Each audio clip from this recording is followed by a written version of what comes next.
50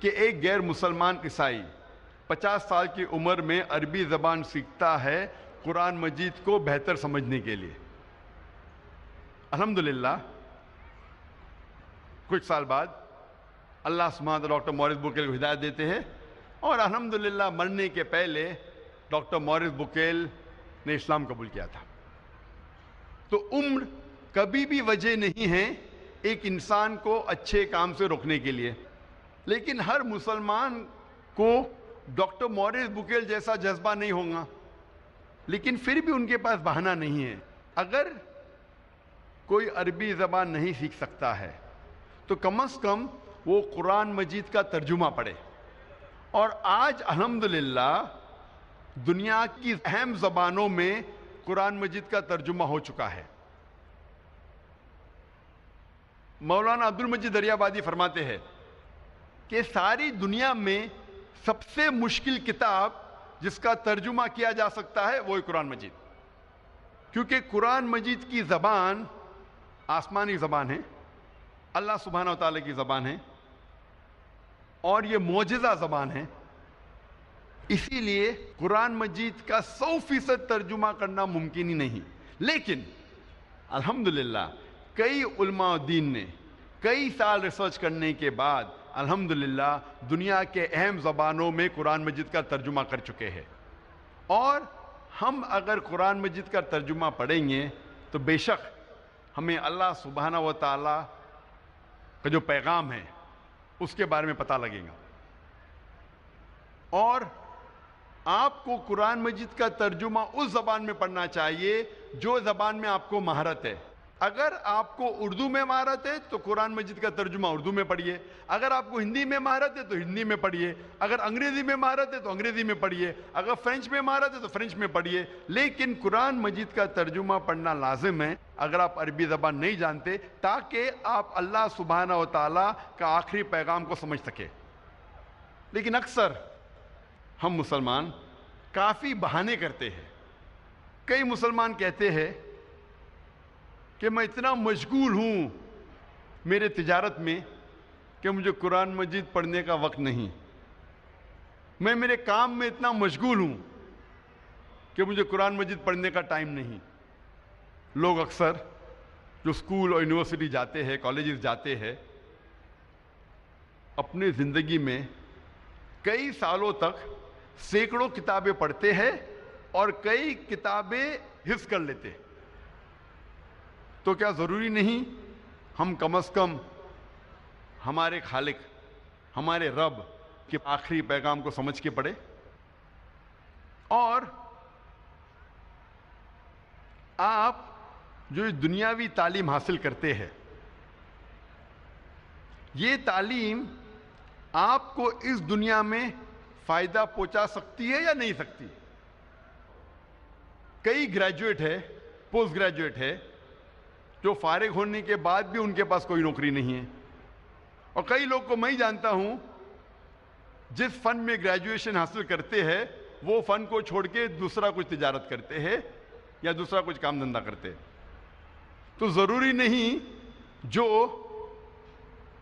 آپ تعلیم حاصل کرتے ہیں وہ اس دنیا میں آپ کو فائدہ پہنچائے. لیکن یہ تعلیم اگر آپ اس تعلیم کے ذریعے اللہ سبحانہ و تعالیٰ کے قریب نہ آ سکے تو یہ تعلیم آخرت کے لیے فائدہ مند نہیں. اللہ تعالیٰ فرماتے ہیں قرآن مجید میں سورہ بقرہ میں سورہ نمبر 2 آیت نمبر 1 اور 2 میں الف لام میم ذالک الکتاب لا ریب فیہ ھدی للمتقین. الف لام میم یہ کتاب میں ہدایت ہے بے شک، بنا کوئی شک کے متقین کے لیے. اللہ تعالیٰ فرماتے ہیں کہ اس قرآن مجید میں آپ کو فائدہ ہے اس دنیا میں اور آخرت میں بھی. اور اللہ تعالیٰ فرماتے ہیں سورہ کہف میں سورہ نمبر 18 آیت نمبر 54 میں کہ اللہ سبحانہ و تعالیٰ نے اس قرآن مجید میں کئی مثال پیش کی ہے جو انسانوں کے لیے فائدہ مند ہیں. اور اللہ تعالیٰ پیغام دہراتے سورہ الزمر میں سورہ نمبر 39 آیت نمبر 27 میں کہ اللہ سبحانہ و تعالیٰ نے اس قرآن مجید میں کئی مثال پیش کی ہے جو انسانوں کے لیے فائدہ مند ہیں. تو یہ قرآن مجید جب آپ پڑھیں گے تو نہ ہی آپ کو اس دنیا میں فائدہ ہوگا بلکہ آخرت میں بھی فائدہ ہوگا. اور آپ اتنے سال ضائع کرتے ہیں کتاب پڑھنے کے لیے، ڈگری حاصل کرنے کے لیے، قرآن مجید پڑھنے کے لیے کتنا وقت لگتا ہے؟ اگر آپ قرآن مجید فاسٹ پڑھیں گے تو چند دنوں میں آپ قرآن مجید پڑھ سکتے ہیں.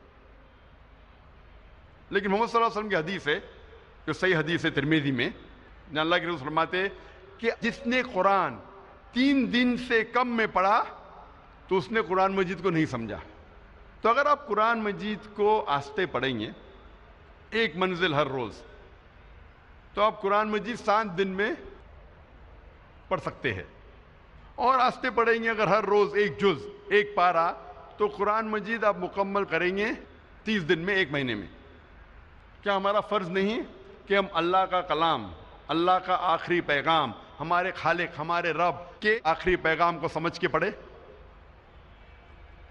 مسلمانوں کو اکثر غلط فہمی ہے کہ قرآن مجید صرف مسلمانوں کے لیے نازل ہوا اور یہ غیر مسلمانوں کے لیے نہیں ہے. اللہ سبحانہ وتعالیٰ فرماتے ہیں قرآن مجید میں، سورہ ابراہیم میں، سورہ نمبر 14 آیت نمبر 1 میں، الف لام را، ہم نے یہ کتاب نازل کی محمد صلی اللہ علیہ وسلم پہ تاکہ وہ انسانوں کو اندھیرے سے روشنی میں لے آئے، سارے انسانوں کو، نہ کہ صرف مسلمانوں کو. اللہ تعالیٰ فرماتے ہیں سورہ ابراہیم میں، سورہ نمبر 14 آیت نمبر 52 میں کہ یہ پیغام ہے سارے انسانوں کے لیے تاکہ وہ جان لے کہ ایک خدا ہے.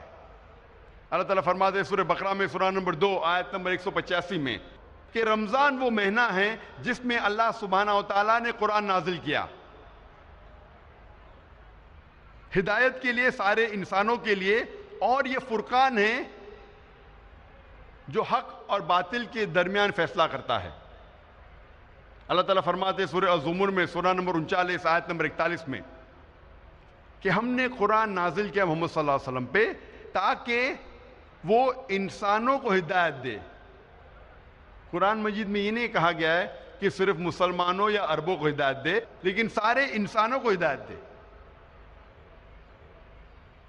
قرآن مجید صرف مسلمانوں کے لیے نہیں بلکہ سارے انسانوں کے لیے ہے. اللہ تعالیٰ فرماتے ہیں سورہ انبیاء میں، سورہ نمبر 21 آیت نمبر 107 میں، وما ارسلناک الا رحمۃ للعالمین، کہ ہم نے محمد صلی اللہ علیہ وسلم کو نہیں بھیجا لیکن رحمت بنا کے سارے انسانوں کے لیے، سارے عالموں کے لیے. اللہ تعالیٰ فرماتے قرآن مجید میں کہ محمد صلی اللہ علیہ وسلم رحمت بنا کے بھیجے ہیں، نہ کہ صرف مسلمانوں کے لیے، نہ کہ صرف عربوں کے لیے، بلکہ ساری انسانیت کے لیے، سارے عالموں کے لیے. اللہ تعالیٰ فرماتے سورہ فاطر میں، سورہ نمبر 35 آیت نمبر 24 میں، وما ارسلناک الا کافۃ للناس بشیرا ونذیرا، کہ ہم نے محمد صلی اللہ علیہ وسلم کو ایک یونیورسل میسنجر جیسے بھیجا ہے، سارے انسانوں کے لیے ایک پیغمبر بھیجا ہے تاکہ وہ لوگوں کو ہدایت دے. لیکن اکثر انسان اب بھی نہیں جانتے. تو محمد صلی اللہ علیہ وسلم صرف مسلمانوں یا صرف عربوں کے لیے نہیں بھیجے گئے تھے بلکہ سارے انسانوں کے لیے بھیجے گئے تھے. ہم مسلمان اکثر سمجھتے ہیں کہ یہ قرآن مجید غیر مسلمانوں کو نہیں دی جا سکتی اور غیر مسلمان اسے نہیں چھو سکتے. یہ اکثر غلط فہمی ہے اور لوگ حوالہ دیتے ہیں سورہ واقعہ کی، سورہ نمبر 56 آیت نمبر 77 to 80، جہاں اللہ سبحانہ تعالیٰ کہتے ہیں کہ یہ قرآن مجید ہے جو ایک محفوظ کتاب ہے، کوئی بھی اسے چھو نہیں سکتا، صرف مطہرین جو لوگ پاک ہے. اور لوگ سمجھتے ہیں کہ کتاب مکنون جس کا ذکر کیا گیا قرآن مجید میں وہ یہ قرآن مجید کتاب ہے، مصحف ہے، اور مطہرین مطلب ایک انسان اگر وضو میں ہے صرف وہی چھو سکتا ہے، اسی لیے کہتے ہیں کہ غیر مسلمان اسے چھو نہیں سکتے. اگر یہ آیت کے معنی ہے کہ یہ کتاب مکنون، یہ قرآن مجید کا مصحف ہے، اور جو وضو میں نہیں چھو سکتا، تو کوئی بھی غیر مسلم دکان سے 100 یا 150 روپے کا قرآن مجید خرید کے چھو سکتا ہے۔ اگر آپ تبری کی تفسیر پڑھیں گے اور ابن کثیر، اس میں لکھا ہے کہ وہی تب نازل ہوئی جب لوگ نے الزام لگائے کہ یہ قرآن مجید نعوذ باللہ محمد صلی اللہ علیہ وسلم کو شیطان کی طرف سے آ رہا ہے۔ تو یہ آیت نازل ہوئی کہ وہ کتاب مکنون جس کا ذکر ہے لوح محفوظ میں، جو قرآن مجید میں ذکر آتا ہے سورہ برج میں، سورہ نمبر 85 آیت نمبر 21 اور 22 میں، کہ وہ کتاب جو قرآن مجید لوح محفوظ میں ہیں اسے کوئی نہیں چھو سکتا ہے، صرف مطہرین، مطلب وہ لوگ نہیں صرف جسم سے، من سے، تن سے پاک ہے۔ اس کے معنی ہے کہ صرف فرشتے، وہ لوح محفوظ میں صرف فرشتے چھو سکتے ہیں۔ مطلب جو لوگ الزام لگا رہے تھے کہ یہ قرآن مجید محمد صلی اللہ علیہ وسلم کو نازل ہو رہا تھا شیطان کے ذریعے نعوذ باللہ، اس کے جواب میں یہ آیت نازل ہوئی۔ تو اس کا مطلب نہیں کہ غیر مسلمان اسے چھو نہیں سکتے۔ اور مان لو اگر چھونا بھی غلط ہے، اگر چھوٹی غلطی کر کے اگر وہ غیر مسلمان شرک سے بچ جاتا ہے بڑی غلطی سے، تو اچھی بات ہے۔ مسلمان کہتے ہیں کہ قرآن مجید اگر آپ دیتے غیر مسلمان کو صرف ترجمہ دو، مجھے کوئی اعتراض نہیں اگر آپ غیر مسلمان کو صرف ترجمہ دیتے ہیں، لیکن میں پسند کرتا ہوں کہ ترجمے کے ساتھ عربی بھی دے، کیونکہ ترجمہ ایک انسان کا ترجمہ ہے، اس میں غلطیاں ہو سکتی، اور اگر کچھ انسان غلطیاں کرتے ہیں تو یہ غلطیاں اللہ سبحانہ تعالیٰ کو منسوب نہیں کی جانی چاہیے۔ لوگ یہ نہیں کہنا چاہیے کہ نعوذ باللہ اللہ نے غلطی کی۔ اسی لیے اگر ترجمے کے ساتھ جو اصل عربی ہے وہ اگر سائیڈ میں ہوگا، اگر غلطیاں ہوں گی ترجمے میں تو عربی سے غلطیاں سدھاری جا سکتی۔ اور محمد صلی اللہ علیہ وسلم اسلام کا پیغام ماشاء اللہ کئی راجاؤں کو دیے اور انہیں خط لکھا، اور خط میں قرآن کی آیتیں بھی لکھی، کئی راجاؤں کو لکھا، نگس آف ابیسینیا، ایجپٹ کے راجا کو، پرشیا کے راجا کو، ایمپرر ہیراکلیس یمن کے راجا کو انہوں نے خط لکھا، اور خط میں قرآن کی آیت بھی لکھی۔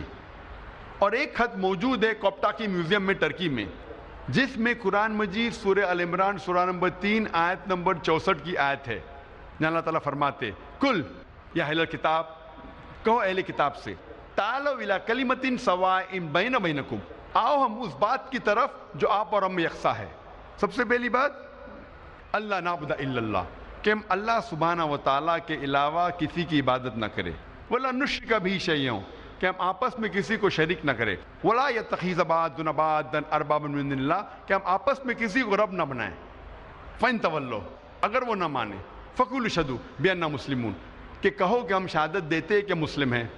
یہ قرآن مجید کی آیت محمد صلی اللہ علیہ وسلم نے غیر مسلم راجاؤں کو دی۔ کئی راجاؤں نے اسلام قبول کیا، کئی راجاؤں نے اس خط کو پھاڑا، اور کچھ راجاؤں نے اس خط کو اپنے پیر سے کچلا۔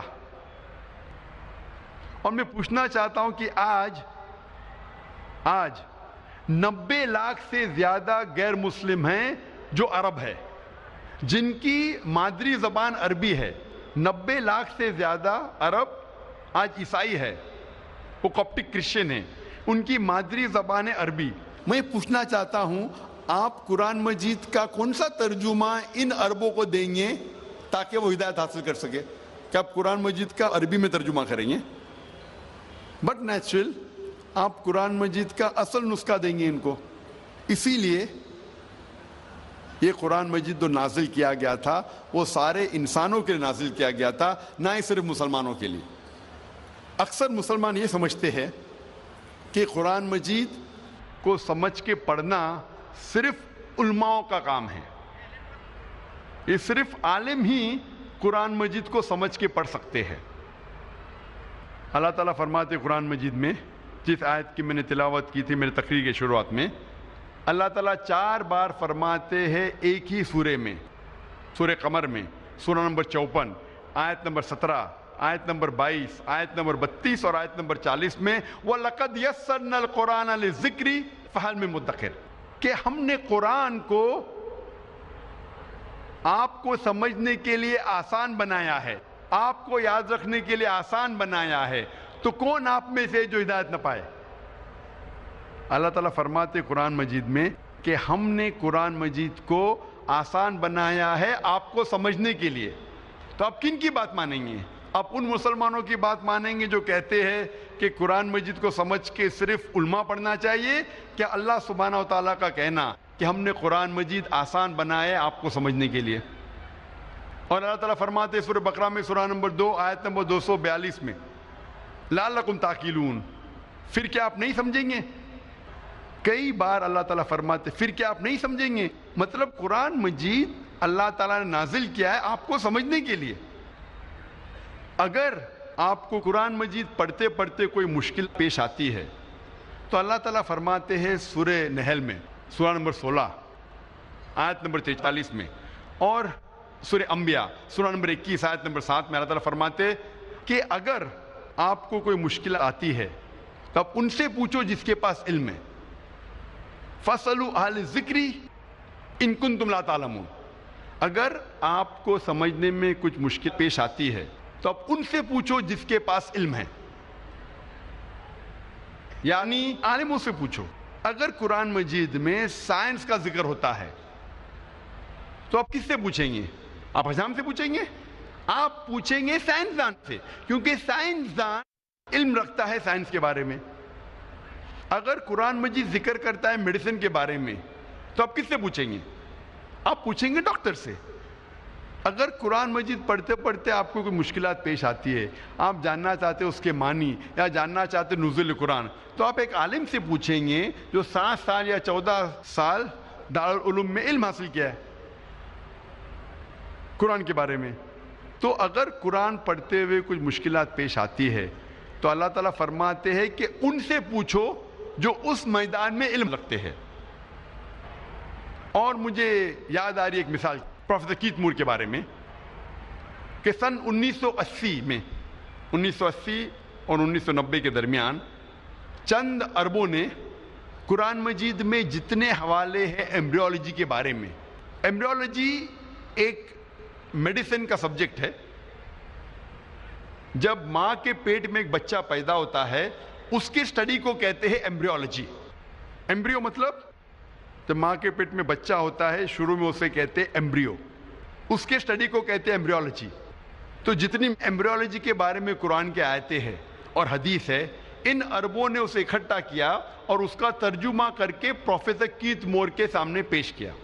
پروفیسر کیت مور اس وقت سن 1980 میں دنیا کے سب سے بڑے ماہر تھے ایمبریولوجی کے, اور یونیورسٹی آف ٹورانٹو کینیڈا میں وہ head of the department of anatomy تھے.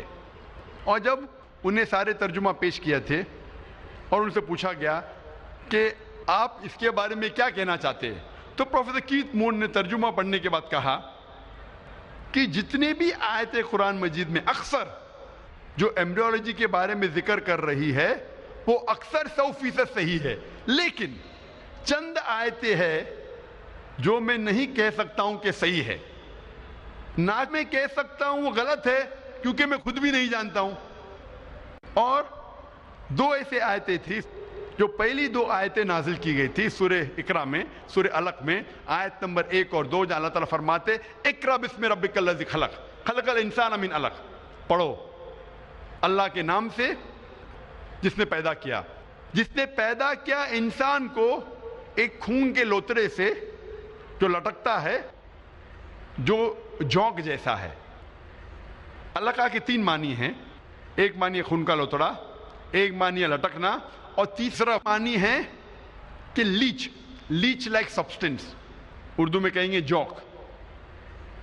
تو پروفیسر کیت مور نے کہا کہ میں نہیں جانتا ہوں کہ ایمبریو بچہ جب ماں کے پیٹ میں پیدا ہوتا ہے ایمبریو وہ جونک جیسا لگتا ہے کہ نہیں. تو پروفیسر کیت مور نے اپنے لیبارٹری میں ایک پاورفل مائکروسکوپ کے اندر ایمبریو کو دیکھا اور سائڈ میں اس نے جوک کی تصویر لی اور وہ چونک گئے کہ آپس میں کتنے آئیڈینٹیکل تھے، وہ یکساں تھے۔ پروفیسر کیت مون کو تقریباً 80 سوالات پوچھے گئے تھے قرآن اور حدیث میں، جتنے بھی ایمبریولوجی کے بارے میں حدیث تھی اور آیتیں تھے، ان کو پوچھنے کے بعد پروفیسر کیت مون نے کہا اگر آپ یہ سوالات مجھے 30 سال پہلے پوچھتے، یعنی آج سے تقریباً 60 سال پہلے، تو شاید میں 50% سے زیادہ جواب دے نہیں پاتا، کیونکہ ایمبریولوجی ایک میڈیسن کا نیا برانچ ہے جو ابھی وجود میں آیا اور ابھی اس کے اوپر تحقیق ہو رہی ہے۔ اور پروفیسر کیت مون نے جو بھی نیا علم حاصل کیا قرآن اور حدیث میں سے، انہوں نے اپنی ایک نئی کتاب میں لکھا، 3rd ایڈیشن میں، the developing human. The developing human ایک کتاب ہے جو ہم میڈیسن میں پڑھتے ہیں فرسٹ ایئر میں، اور اچھے مارکس حاصل کرنے کے لیے ہم کیت مون کی کتاب پڑھتے ڈیولپنگ ہیومن۔ تو انہوں نے 3را ایڈیشن لکھا اور یہ نیا علم جو حاصل کیا اس کے اندر ایڈ کیا، اور الحمدللہ اس کتاب کو سب سے پہلا انعام ملا اس سال، سب سے بہترین کتاب جو ایک لیکھک نے میڈیسن کے بارے میں لکھا ہو، اور اس کتاب کا ترجمہ کئی زبانوں میں بعد میں کیا گیا ہے۔ اور پروفیسر کیت مون نے کہا کہ مجھے کوئی شک نہیں، کوئی بھی مجھے اعتراض نہیں ماننے کے لیے کہ یہ قرآن مجید خدا کی طرف سے ہے اور محمد صلی اللہ علیہ وسلم اس کے پیغمبر ہے۔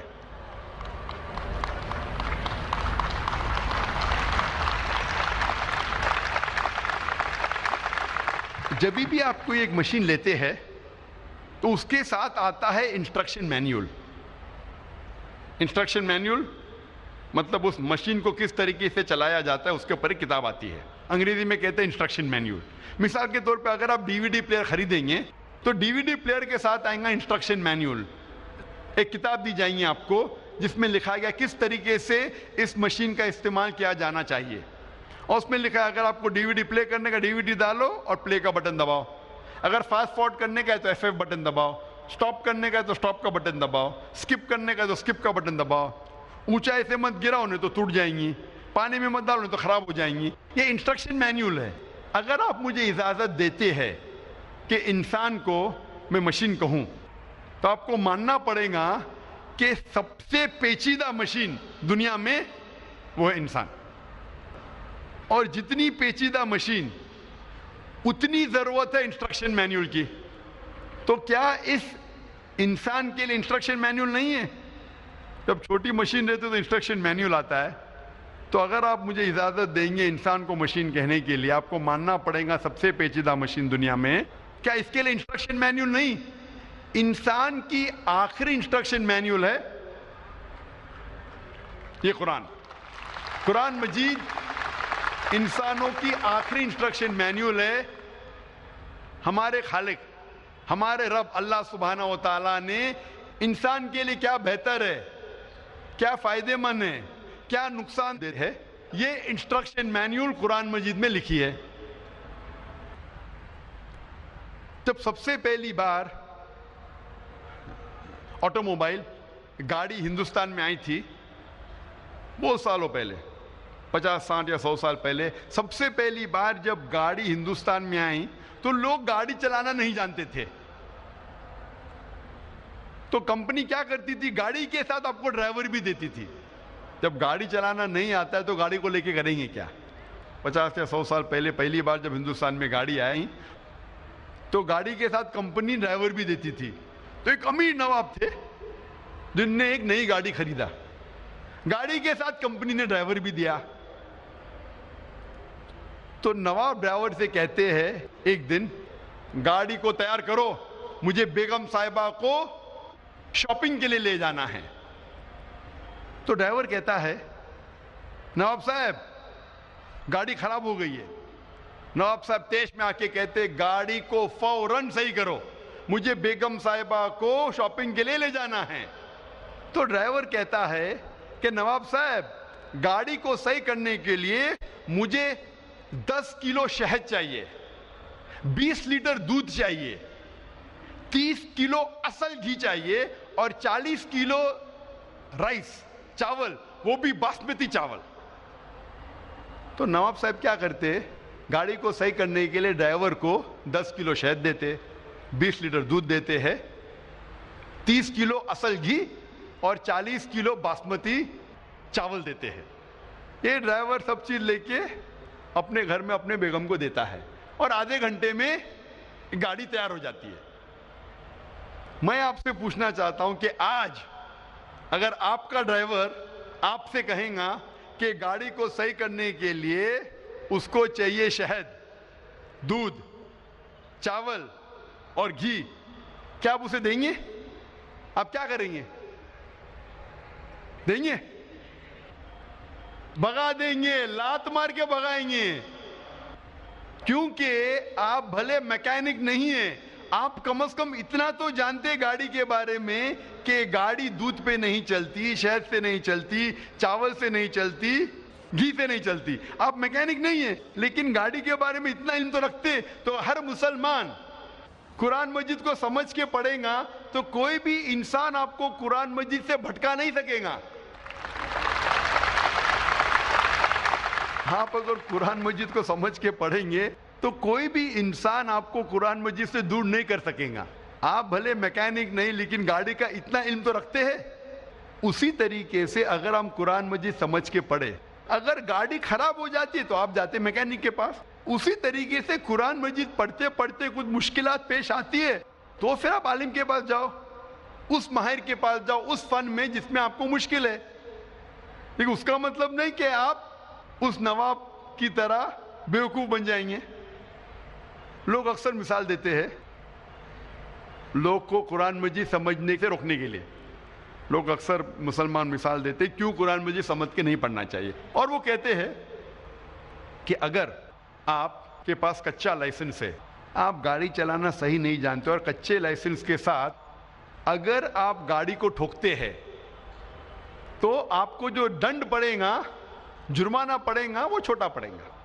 اگر پکے لائسنس کے ساتھ، فل لائسنس کے ساتھ اگر آپ گاڑی کو ٹھوکیں گے جرمانہ ڈبل۔ اسی لیے جب کچے لائسنس کا گاڑی ٹھوکیں گے کم جرمانہ، اسی طریقے سے قرآن مجید کو سمجھ کے مت پڑھو، گناہ کریں گے تو کم سزا ملے گی۔ اگر قرآن مجید کو سمجھ کے پڑھیں گے اور گناہ کریں گے تو ڈبل سزا ملے گی۔ اسی لیے نہیں سمجھ کے پڑھنا اور گناہ کرنا اچھی بات ہے۔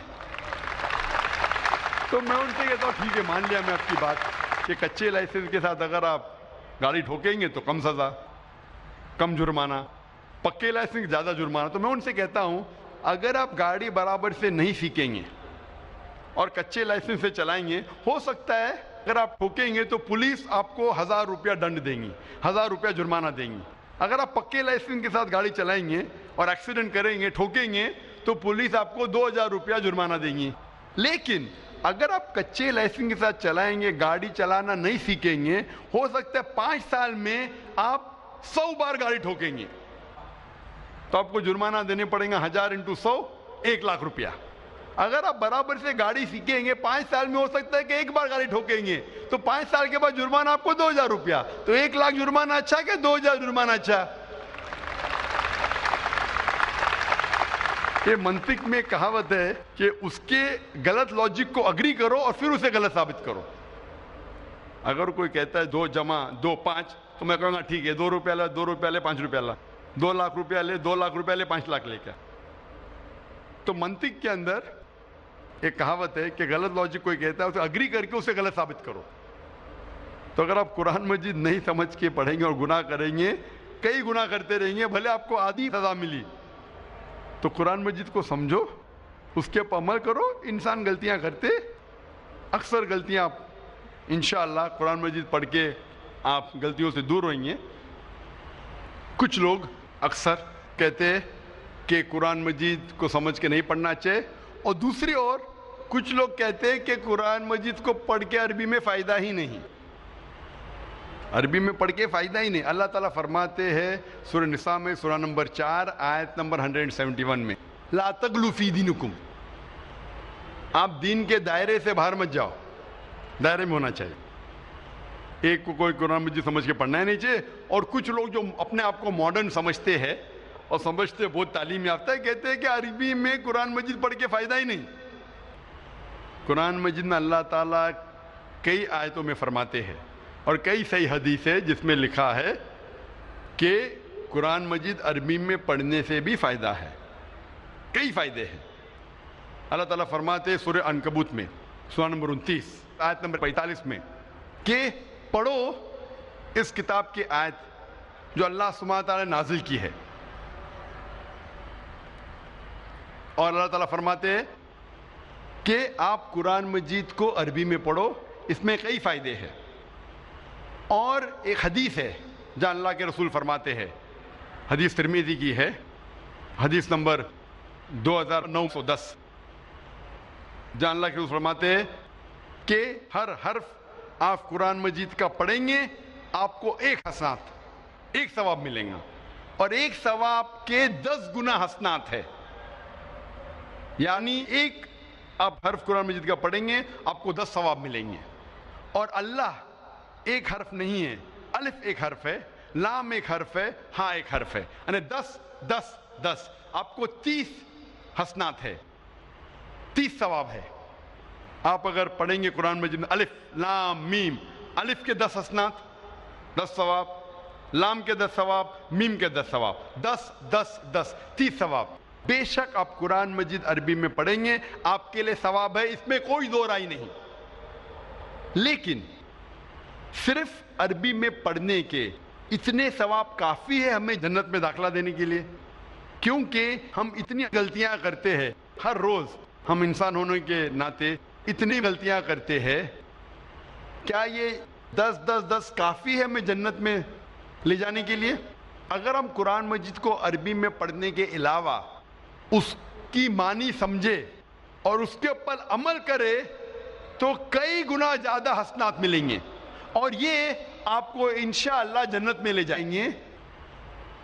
اکثر ہم دیکھتے مسلمان ختم قرآن کرتے ہیں، اور اکثر رمضان میں 1 بار 2 بار 10 بار قرآن کی تلاوت کرنا اچھی بات ہے، ختم قرآن کرنا اچھی بات ہے، لیکن اگر آپ 2 بار صرف عربی میں قرآن پڑھتے ہیں بنا سمجھ کے، آپ عربی زبان نہیں جانتے لیکن صرف پڑھنا جانتے ہیں، 2 بار ختم کرنے کے بجائے میں کہوں گا کہ 1 بار عربی میں پڑھو اور 1 بار ترجمہ پڑھو اس زبان میں جس زبان میں آپ کو مہارت ہے، تو انشاءاللہ حسنات کے علاوہ، ثواب کے علاوہ آپ اس کے اوپر عمل کریں گے اور یہ آپ کے لیے اور بہتر ہوگا۔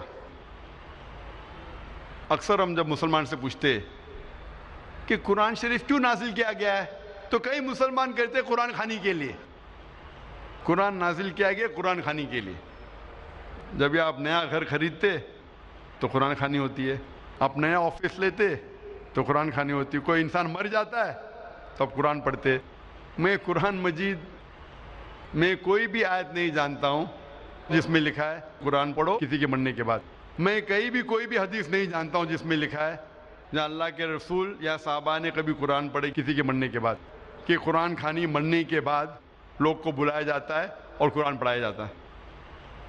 اگر آپ قرآن پڑھنا چاہتے بے شک پڑھو، آپ ہر روز پڑھو، عربی میں پڑھو اور معنی کے ساتھ پڑھو۔ میں ایک مثال دینا چاہتا ہوں کہ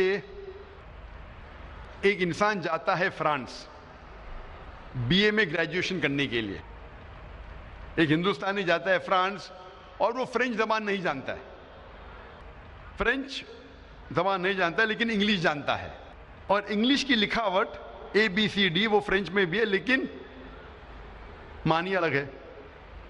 تو وہ فرانس جاتا ہے گریجویشن کرنے کے لیے، ہر روز وہ کالج میں حاضری دیتا ہے، اسے ملتا ہے پی از فار پریزنٹ، ہر روز وہ حاضری دیتا ہے۔ جب ایگزامینیشن کا پیپر آتا ہے لیکن وہ کچھ سمجھتا نہیں کیونکہ وہ فرینچ نہیں جانتا ہے۔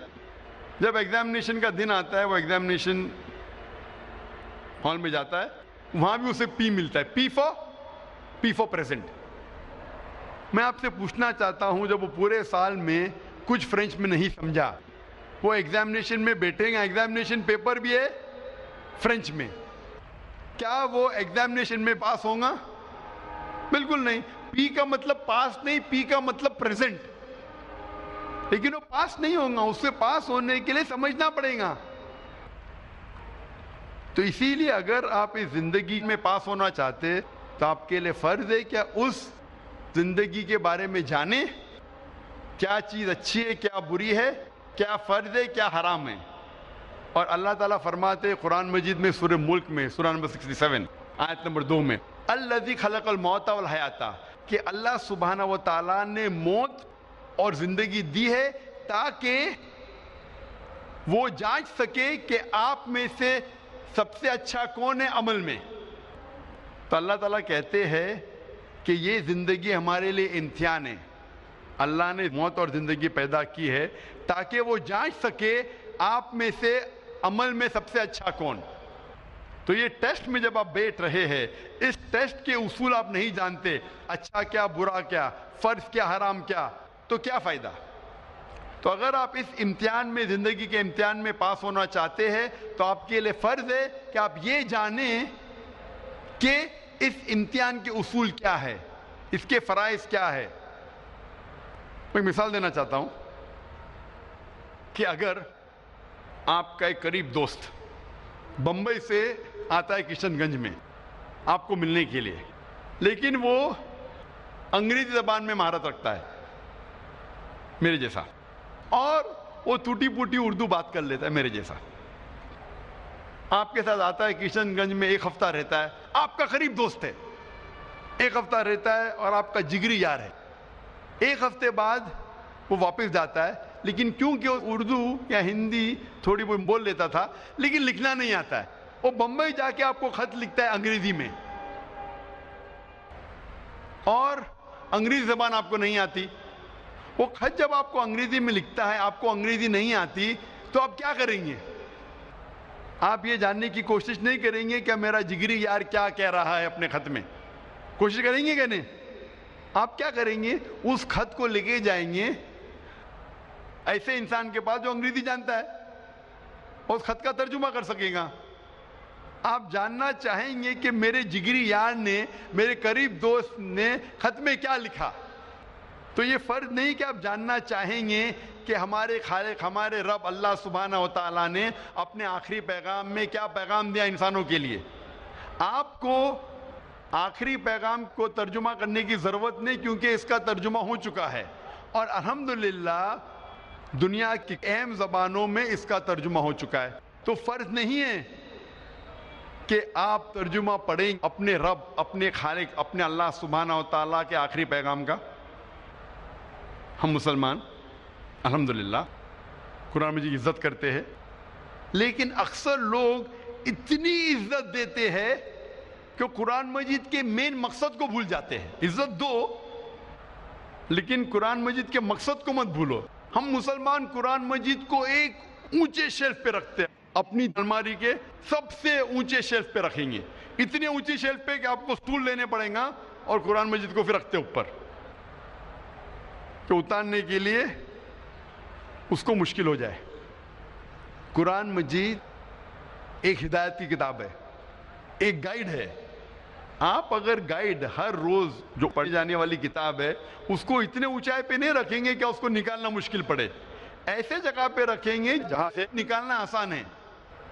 ہم مسلمان قرآن مجید کو مخمل کے کپڑے میں باندھتے ہیں، اور اتنا ٹائٹ باندھتے ہیں کہ کھولنے کے لیے 5 منٹ لگتا ہے، اور اگر بند کرنے پڑے وہ مخمل کے کپڑے میں باندھنے کے اور 5 منٹ لگیں گا۔ تو اگر آپ کے پاس 10 منٹ ہے تو آپ سوچیں گے 10 منٹ میں قرآن کیا پڑھنے کا، 5 منٹ تو کھولنے کے لیے لگے گا، 5 منٹ باندھنے کے لیے تو چھوڑو بھی نہیں پڑیں گے۔ قرآن مجید کو عزت دو، قرآن مجید کا احترام کرو، لیکن اتنا مت کرو کہ مقصد ہی فوت ہو جائے۔ عزت دو، اونچائی پہ رکھو، پر اتنی اونچائی پہ نہیں کہ نکالنا مشکل پڑے۔ اس کو محفوظ رکھو، لیکن اتنا ٹائٹ مت باندھو کہ کھولنا مشکل پڑے اور بند کرنا مشکل پڑے۔ ہم قرآن مجید کو ہاتھ لگانے کے لیے 1000 چیز سوچتے ہیں، جیسے وہ RDX بم ہے۔ قرآن مجید کو ہاتھ لگانے کے پہلے ہم سوچتے ہیں کہ میں جوتے میں ہوں تو قرآن مجید کو ہاتھ لگا سکتا ہوں کہ نہیں، میں کھڑا ہوں تو قرآن مجید کو پکڑ سکتا ہوں کہ نہیں، میں ٹریول کر رہا ہوں، میں سفر کر رہا ہوں، قرآن مجید کو ہاتھ لگا سکتا ہوں کہ نہیں، کیا میں سفر میں پڑھ سکتا ہوں کہ نہیں، کیا میں جدھر کام کر رہا ہوں ادھر پڑھ سکتا ہوں کہ نہیں، کیا میں جوتے کے ساتھ ہاتھ لگا سکتا ہوں کہ نہیں۔ ہم 1000 سوالات پوچھتے ہیں قرآن مجید کو ہاتھ لگانے کے پہلے، جیسے وہ RDX بم ہے۔ قرآن مجید ہمارے زندگی کی ہدایت کی کتاب ہے. وہ ایسی کتاب ہے جو روز پڑھے جانے والی کتاب ہے. اور کہیں نہیں لکھا ہے کہ ہم جوتے کی حالت میں قرآن مجید کو نہیں پکڑ سکتے, ہم کبھی سفر کر رہے تو قرآن مجید کو نہیں پڑھ سکتے. ہمارے اتنے خود کے شرائط ہے کہ یہ ہمیں قرآن مجید کو پڑھنے سے روکتے ہیں. یہ ہمارے بنائے ہوئے شرائط ہے جو قرآن مجید کو پڑھنے سے روکتے ہیں. یہ ہدایت کی کتاب ہے, اسے روز پڑھو. آپ جب عرب ممالک جائیں گے, آپ دیکھیں گے عرب جب مسجد میں آتے ہیں نماز پڑھنے کے لیے, اور اگر چند منٹ باقی ہے, 10 منٹ باقی ہے, تو ضائع نہیں کرتے. کیا کرتے؟ فوراً قرآن مجید کو لیتے اور پڑھنے لگتے. جب اقامت ہو جاتی ہے قرآن بھی رکھ کے نماز پڑھنے لگتے. ہماری مسجد میں بھی آپ دیکھیں گے چند لوگ قرآن مجید پڑھتے, لیکن صرف سب سے پہلی صف میں, اول صف میں. دوسری صف میں آپ دیکھیں گے نہیں. کیوں؟ دوسری صف میں اگر کوئی قرآن مجید پڑھے گا تو کوئی آ کے ٹوکے گا, اس کی پیٹھ قرآن مجید پہ حرام. آپ قرآن مجید کو پیٹھ نہیں دکھا سکتے. اور اگر آپ قبلے کی طرف پیٹھ کر کے قرآن مجید پڑھے وہ بھی حرام. میں مسجد حرام الحرم میں مکہ میں کئی بار گیا ہوں, اور وہاں بچوں کو قرآن پڑھایا جاتا ہے روز. دیکھا ہوں میں استاد کا منہ قبلے کی طرف, اور سب بچے استاد کو دیکھ کے پڑھ رہے. کدھر بھی نہیں لکھا ہے کہ کعبہ کو پیٹ کر کے قرآن مجید نہیں پڑھ سکتے. اور اکثر لوگ جب بیٹھتے قرآن مجید پڑھنے کے لیے تو صف میں بیٹھے رہتے, ان کی پیٹ قرآن مجید کی طرف ہے. یہ ہمارے خود کے بنائے ہوئے شرائط لگاتے قرآن مجید پڑھنے کے لیے, خود کے شرائط, جو قرآن مجید کا مقصد فوت ہو جاتا ہے. کم از کم قرآن مجید تو پڑھو. میں ایک چٹکلا سنانا چاہتا ہوں آپ کو. ایک اپنے ہندوستان کے اچھے قاری تھے, بہترین قاری, جو جاتے سعودی عربیہ, اور اس وقت مغرب کی صلاح کا وقت تھا. تو وہ سعودی حضرات جانتے تھے کہ اچھے قاری ہے, تو بولے قاری صاحب آپ امامت کرو. تو قاری صاحب مغرب کی صلاح میں پڑھتے ہیں سورہ یوسف کی آیت, اور نماز ختم ہونے پہ سلام پھرتے. تو اس وقت ایک عرب, ایک سعودی, وہ قاری کو دیکھ کے مسکراتا ہے. تو قاری صاحب پوچھتے کیا میری قرات پسند نہیں آئی؟ تو عرب کہتا ہے کہ قرات تو بہت پسند آئے, لیکن میں سوچ رہا تھا کہ نماز میں آپ نے یوسف علیہ السلام کو کنویں میں ڈالا, لیکن نماز کے پہلے کنویں کے باہر کیوں نہیں نکالا؟ ابھی جو لوگ قرآن مجید کو ترجمے کے ساتھ پڑھ چکے وہی چٹکلے کو سمجھیں گے, جو نہیں پڑھ چکے وہ نہیں سمجھیں گے. جو لوگ قرآن مجید کو ترجمے سے نہیں پڑھے, میں کہنا چاہتا ہوں کہ قرآن مجید میں ذکر آتا ہے یوسف علیہ السلام کا, اور آپ پڑھ چکے ہوں گے کہ سورہ یوسف میں یوسف علیہ السلام کے بھائی سب مل کے یوسف علیہ السلام کے خلاف ہوتے اور اسے ڈالتے ہیں کنویں میں. سوچتے ہیں کہ کنویں میں ڈالیں گے ابھی وہ مر جائیں گا, اور چلے جاتے. لیکن اللہ سبحانہ و تعالیٰ کو یوسف علیہ السلام کو بچانا ہوتا, تو ایک قافلہ آتا ہے اور یوسف علیہ السلام کو کنویں کے باہر نکالتا ہے. تو یہ سعودی پوچھتے ہیں کہ آپ نے سلام یوسف علیہ السلام کو کنویں میں تو ڈالا, لیکن صلاح کے پہلے کنویں سے باہر کیوں نہیں نکالا؟ اللہ سبحانہ و تعالیٰ فرماتے ہیں سورہ محمد میں, سورہ نمبر 47 آیت نمبر 24 میں, کہ آپ قرآن کو سمجھنے کی کوشش نہیں کرتے یا آپ کے دل پہ تالے لگے ہیں. اللہ تعالیٰ فرماتے کہ آپ قرآن کو سمجھنے کی کوشش نہیں کرتے یا آپ کے دل پہ تالے لگے ہیں. اللہ تعالیٰ فرماتے سورہ بقرہ میں سورہ نمبر 2 آیت نمبر 159 میں کہ اگر آپ چھپائیں گے وہ آیت جو نازل کی گئی ہے اور جو ہدایت اللہ تعالیٰ نے صاف کیا ہے قرآن میں, تو اللہ سبحانہ و تعالیٰ کی لعنت ہوگی آپ پہ. یعنی آپ قرآن مجید کی آیتوں کو مت چھپاؤ, جو اللہ نے ہدایت دی اسے مت چھپاؤ, نہیں تو اللہ تعالیٰ آپ پہ لعنت برسائیں گے. اور اللہ تعالیٰ فرماتے ہیں سورہ فرقان میں سورہ نمبر 25 آیت نمبر 30 میں محمد صلی اللہ علیہ وسلم کہیں گے کہ اے رب, یہ میرے لوگ ہیں, these are my people who have taken the Quran for foolish nonsense. یہ میرے لوگ ہیں جو قرآن کو نہ سمجھ سکے, میں قرآن کو foolish nonsense جیسا لیا. قرآن کو پڑھنے کے 2 طریقے ہوتے ہیں. ایک ہے تذکر قرآن، ایک ہوتا ہے تدبر قرآن۔ تذکر قرآن یعنی قرآن کو پڑھنا، عام طور پہ پڑھنا، اور جو ہم عربی میں بھی کر سکتے اور ترجمے کے ساتھ بھی کر سکتے۔ ایک ہوتا ہے تدبر قرآن، یعنی قرآن کے معنی پہ تدبر کرنا، to ponder over the meaning of the Quran. تذکر قرآن کرنا تو انسان کے لیے آسان ہے، تدبر قرآن کرنا بہت اہم ہے، جو عربی زبان سے اور بہتر کر سکتے، ترجمے کے ذریعے بھی کر سکتے لیکن اتنے بہترین طریقے سے نہیں جیسے آپ عربی زبان سے کر سکتے، کیونکہ عربی زبان اتنی اونچی زبان ہے، اتنی اچھی زبان ہے، اگر آپ جانیں تو ترجمہ میں وہ لطف نہیں آئے گا۔ تو تدبر قرآن آپ بہتر کر سکتے عربی زبان جاننے کے بعد۔ اور اکثر آپ کتاب کوئی پڑھیں گے، ایک بار پڑھیں گے، دو بار پڑھیں گے، تیسری چوتھی بار میں آپ تھک جائیں گے، لیکن قرآن مجید اگر 1000 بار بھی پڑھیں گے، 1001 بار پڑھیں گے، پھر بھی آپ کو مزہ آئے گا، پھر بھی آپ لطف اٹھائیں گے، پھر بھی آپ ہدایت پائیں گے، کیونکہ ہر قرآن کی آیت کے الگ پہلو ہے۔ قرآن مجید ایک ہی آیت ایک عام انسان پہ بھی چھا جاتی ہے اور ایک عالم کو بھی۔ جتنی بار آپ قرآن مجید پڑھیں گے سمجھ کے، اتنی بار آپ کو اور مزہ آئے گا، آپ کو اور ہدایت ملیں گی، آپ کبھی بھی نہیں تھکیں گے۔ اسی لیے ہر مسلمان کے گھر میں قرآن مجید ہونا فرض ہے، نہ کہ صرف عربی زبان میں، لیکن اگر عربی زبان نہیں جانتے آپ سمجھنا، تو فرض ہے کہ آپ قرآن مجید کا ترجمہ اپنے گھر میں رکھیں، اس زبان میں جو زبان میں آپ کو مہارت ہے۔ اگر اردو میں مہارت ہے تو اردو میں رکھیے، ہندی میں مہارت ہے تو ہندی میں رکھیے، انگلش میں مہارت ہے تو انگلش میں رکھیے، گجراتی میں مہارت ہے تو گجراتی میں رکھیے، لیکن فرض ہے کہ آپ کے گھر میں قرآن مجید کا ترجمہ ہونا چاہیے اور اسے روز آپ کو پڑھنا چاہیے۔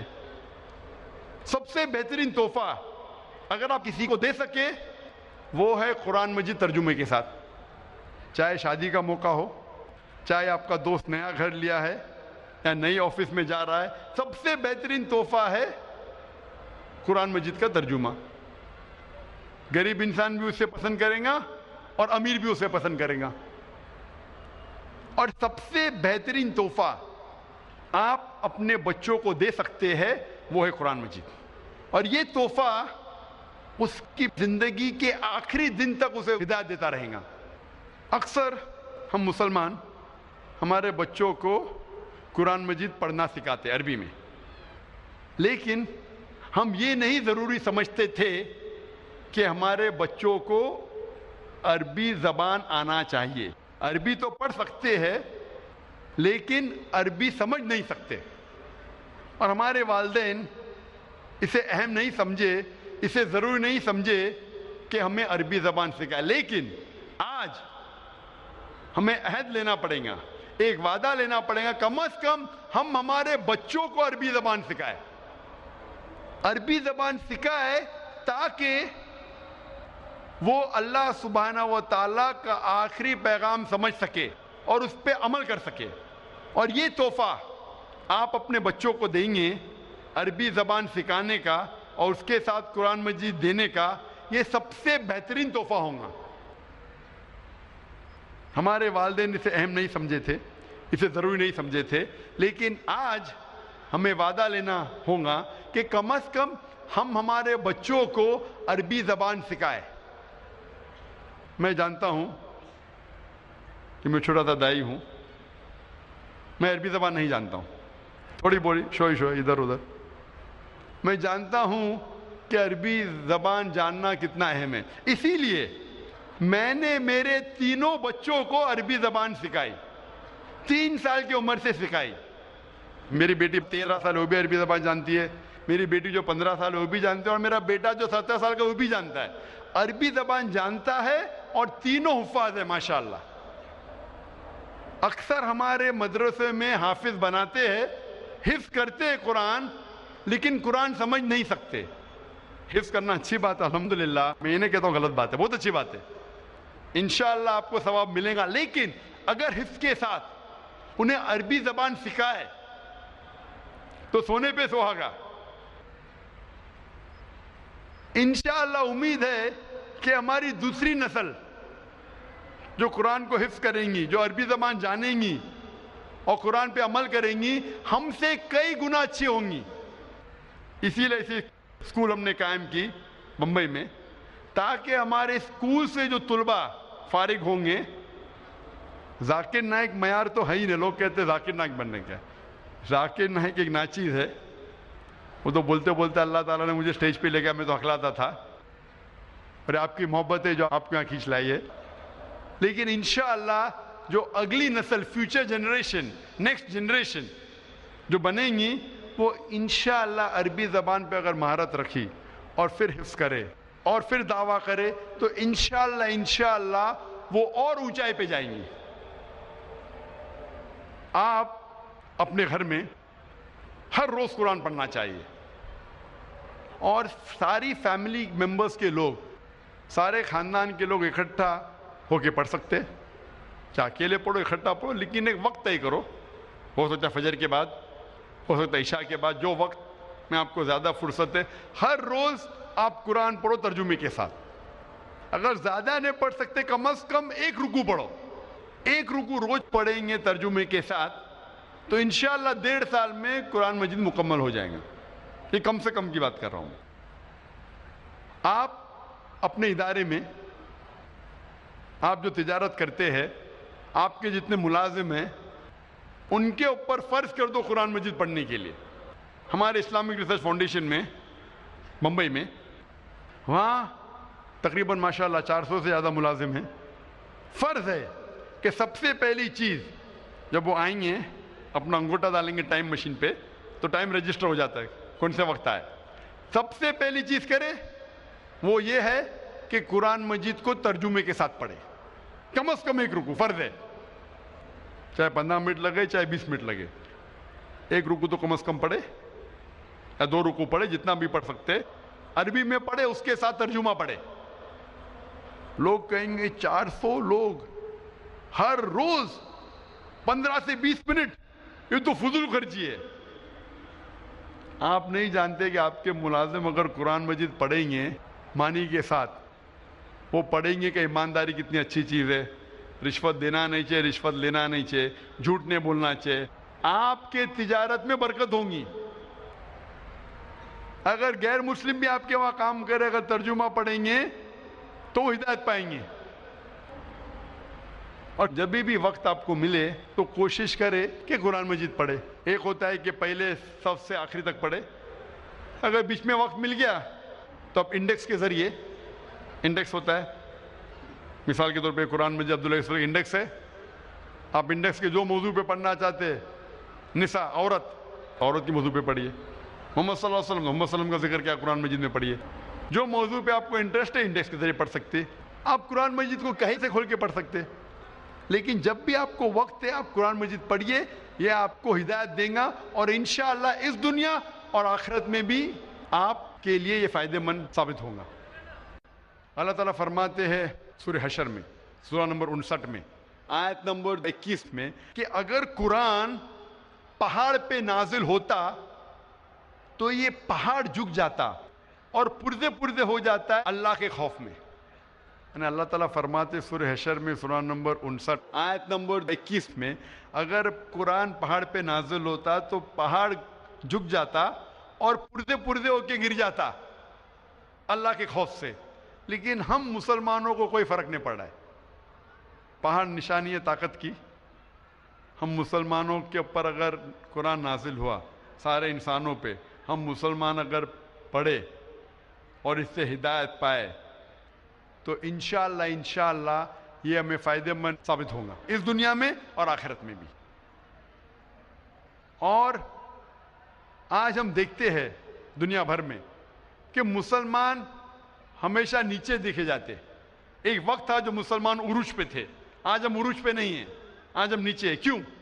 کیونکہ پہلے ہم مسلمان قرآن اور حدیث کے قریب تھے، اسی لیے ہم عروج پہ تھے۔ آج ہم مسلمان نیچے ہیں کیونکہ ہم قرآن مجید سے دور ہوتے جا رہے ہیں۔ انشاءاللہ اگر پھر سے ہم قرآن مجید کے قریب آئیں گے تو انشاءاللہ ہم پھر سے عروج پہ پہنچ جائیں گے۔ میں میری تقریر کو ختم کرنا چاہتا ہوں اس حدیث سے جو حضرت عثمان رضی اللہ عنہ نے بیان کی تھی، جو صحیح بخاری میں ہے، جلد نمبر 6 حدیث نمبر 5027 میں حضرت عثمان رضی اللہ عنہ فرماتے کہ محمد صلی اللہ علیہ وسلم نے فرمایا خیرکم من تعلم القرآن وعلمہ، کہ سب سے بہترین وہ ہے جو قرآن سمجھ کے پڑھتا ہے اور اس کا علم دوسروں تک پہنچاتا ہے۔ وآخر دعوانا الحمدللہ رب العالمین۔